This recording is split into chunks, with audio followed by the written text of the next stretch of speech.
En politique, la délégation de la CARICOM qui était venue pour évaluer l'application de l'accord du 3 avril a laissé le pays au cours du week-end sans faire de déclaration à la presse.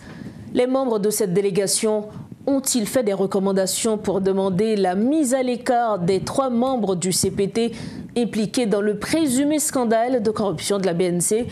Pour répondre à cette question, on retrouve le leader du parti UNIR, Clarence Renoir, qui se trouve d'ailleurs aux États-Unis actuellement, où il participe à la convention du Parti démocrate qui se déroule à Chicago. Clarence Renoir, bonsoir, bienvenue à Metro News. Bonsoir, Berlin, c'est un plaisir d'être avec vous. Le plaisir est également pour nous. Vous êtes à Chicago pour participer à la convention du Parti démocrate. C'est ce qui donc explique ces allers-retours dont les téléspectateurs vont sûrement bien comprendre. Mais vous êtes avec nous pour parler de la politique, notamment en Haïti. Nous savons que le groupe des éminentes personnalités ont laissé le pays le week-end écoulé. Mais selon les informations, ce groupe aurait demandé en ce qui a trait au scandale de la BNC qu'on retire ces 3 membres du CPT qui sont accusés de corruption. Est-ce réellement le cas, M. Clarence Renoir? Alors, écoutez, laissez-moi vous dire qu'effectivement, je suis à Chicago pour... D'abord, il y a la conférence internationale des leaders que le Parti démocrate organise à travers l'organisation NDI, National Democratic Institute, qui se fait simultanément avec la convention du Parti démocrate pour la confirmation de la candidature de Kamala Harris à la présidentielle. Donc, voilà, je suis dans cette ambiance, effectivement. Maintenant, pour venir à la question directement que vous avez posée, Rose Berlin, en effet, les éminentes personnalités étaient en Haïti la semaine dernière. Ils ont rencontré les différentes les institutions du pays, les représentants de ces institutions, les partis politiques. Et j'ai personnellement participé à une de ces rencontres avec 2 représentants du collectif des partis politiques.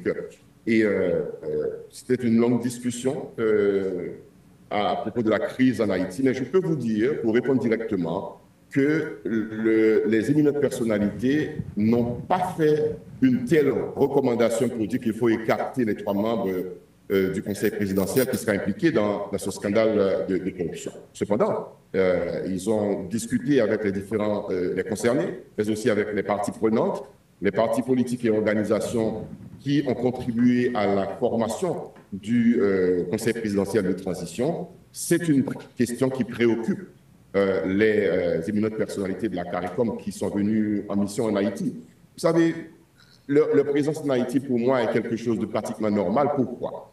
Parce qu'ils ont contribué comme médiateurs appelés par les Haïtiens à débloquer la crise avec, quand il était question de la démission du Premier ministre Ariel Henry. Ils ont contribué aux discussions entreprises entre les Haïtiens pour former le Conseil présidentiel. Bon, ils ont voulu revenir et inviter par le président en exercice du Conseil pour voir les différents secteurs, les consulter et avoir une idée globale de la marche des choses, de la marche de la transition. Donc, il était normal pour moi parce que nous les rencontrions et que nous discutions avec eux de la situation actuelle. Outre cette question qui a été assez prioritaire, on fait référence notamment au scandale de la BNC, est-ce qu'il y a eu d'autres points essentiels abordés lors de cette semaine de rencontres? Oui, évidemment, il y a des questions relatives à l'insécurité, qui est grave, qui est préoccupante également. Il y a des questions liées à l'organisation, la tenue des prochaines élections dans le pays, parce qu'effectivement, il faut mettre les organismes, le CEP, on parle de la Constitution, on parle d'une conférence nationale pour organiser les élections. Donc, ils ont posé des questions autour de ces choses pour savoir quels étaient les points de blocage ou les avancées qui étaient réalisées.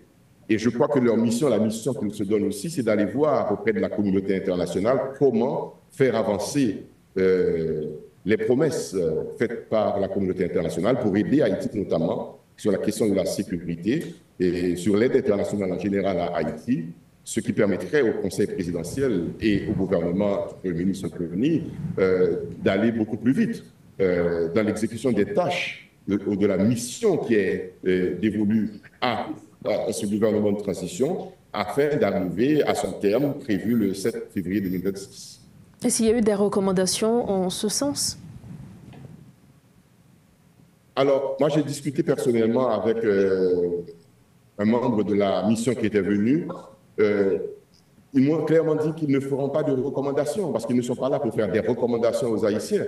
Ils peuvent faire part de leurs préoccupations par rapport à ces trois questions fondamentales, la crise politique, la crise de sécurité, le scandale de la corruption et la marche de la transition. Ils feront des observations, ils feront une déclaration qui sortira bientôt dans les prochains jours, dans peut-être 48 heures, mais ils ne feront pas de recommandations. Parce que c'est aux Haïtiens de solutionner leurs problèmes. Ils peuvent toujours servir de médiateurs auprès de la communauté internationale pour plaider la cause haïtienne, pour appuyer les demandes haïtiennes, mais il revient aux Haïtiens eux-mêmes de prendre des décisions entre eux-mêmes, que ce soit sur le problème de la corruption, notamment. Il revient aux Haïtiens, à la justice haïtienne, d'enquêter et de trouver des solutions à ce problème.